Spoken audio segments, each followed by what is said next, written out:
નમસ્કાર, આપ જોઈ રહ્યા છો સ્પાર્ક ટુડે ન્યૂઝ. નડિયાદ શહેરમાં ખ્રિસ્તી ધર્મ પરિવર્તનના પ્રયાસનો મામલો સામે આવ્યો. હિન્દુ ધર્મ સેનાના કાર્યકરોએ નડિયાદ પશ્ચિમ પોલીસ મથકે ફરિયાદ દાખલ કરી છે. આશીર્વાદ સોસાયટીમાં કેટલાક લોકો દ્વારા ધર્મ પરિવર્તનની કામગીરી ચાલી રહી હોવાનો આક્ષેપ. ખ્રિસ્તી ધર્મ પરિવર્તનની કામગીરી ચાલી રહી હોવાનો હિન્દુ ધર્મ સેનાનો આક્ષેપ. મારું નામ રાજન ત્રિપાઠી છે. હું હિન્દુ ધર્મ સેના ગુજરાતનો પ્રમુખ છું. અને આજે જે ઘટના છે એ નડિયાદમાં મિશન રોડ ઉપર રામ તલાવડની અંદર આવીએ એટલે આશીર્વાદ સોસાયટી છે, જનતા સોસાયટીની સામેનો આ પ્લોટ છે. ત્યાં ધર્મ પરિવર્તનનું ખૂબ મોટું રેકેટ ચાલી રહ્યું છે. અમને કાલે ઇન્ફોર્મેશન મળી કે ભાઈ અમારો હિન્દુ ધર્મ સેના જિલ્લા મંત્રી કિશન આકાશ પટેલ એ નીકળતો હશે, એટલે એણે નીકળતા ઊભો રહ્યો એટલે એણે બૂમ સાંભળી, કંઈક એણે બૂમ સાંભળી હશે અવાજ, તો એ જોવા કે ભાઈ બૂમ કેસે નહીં પડી.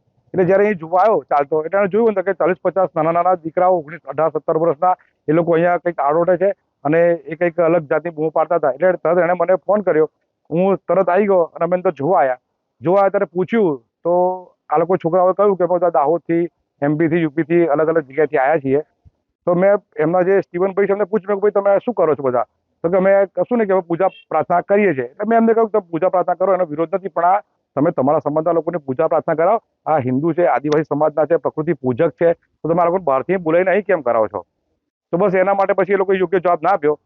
અને અહીંયા અમને એવું લાગી રહ્યું છે કે ધર્મ પરિવર્તનનું ખૂબ મોટું અહીંયા રેકેટ ચાલે જ છે. છેલ્લા 3.5 વર્ષથી આ જગ્યાએ વારે ઘડીએ બહારથી લોકોને બોલાવીને અને એમને ગેરમાર્ગે દોરીને લાલચ, લોભ આપીને, મને પણ કાલે લોભ લાલચ આપ્યું એ લોકોએ. અને એ લોકો અહીંયા ધર્મ પરિવર્તન કરી રહ્યા છે એવું મને દેખાઈ રહ્યું છે. અમે પોલીસને જાણ કરી, પોલીસ તરત આવી ગઈ છે, પોલીસ તપાસ કરે છે. હવે આગળ તપાસનો વિષય છે, તપાસમાં જે પણ નીકળે એ આગળ પોલીસ કાર્યવાહી કરશે. તમને કેવી લોભ લાલચ આવતા?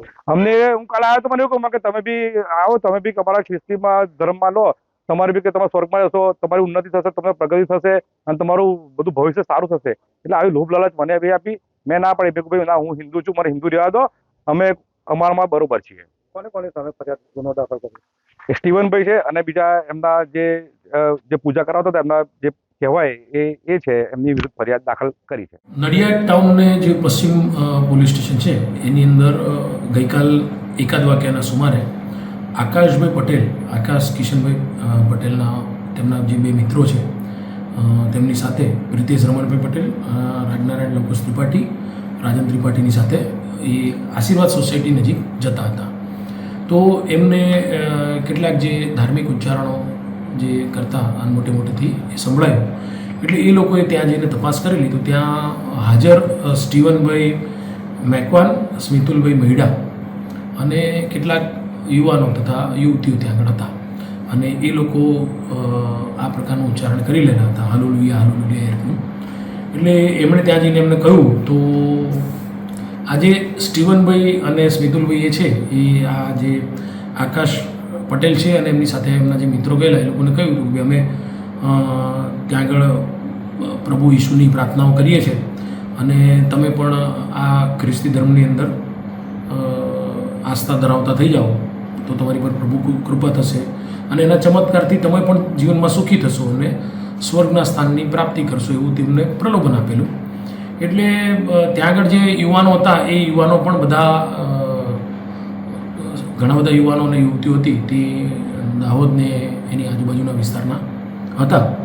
હવે આ જે પ્રલોભન આપતા ગુજરાત જે ધર્મ સ્વાતંત્રતા અધિનિયમ છે એની જે કલમ 4(1) અને 4(2) મુજબ ફરિયાદી આકાશભાઈ પટેલે એ પોતાને પ્રલોભન આ રીતે આપેલું છે તે અન્વયની એક ફરિયાદ આપેલી છે અને પોલીસે હાલમાં તપાસ હાથ ધરેલી છે.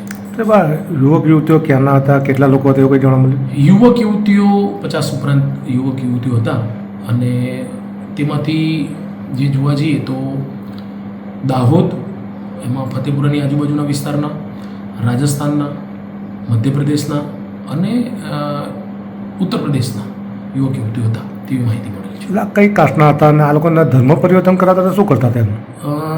પ્રથમ દ્રષ્ટિએ એ રીતનું જાણવા મળેલું છે કે આ જે સેમિનાર કરવાનો છે તે રીતે ત્યાં ગામડેથી એ લોકોને એક ફોર્મ ભરાવીને લાવવામાં આવેલા અને એ ફોર્મ ભર્યા બાદ અહીં આગળ તેમને ધાર્મિક શિક્ષણ અને ધાર્મિક પ્રચાર કરાવવામાં આવતો હતો.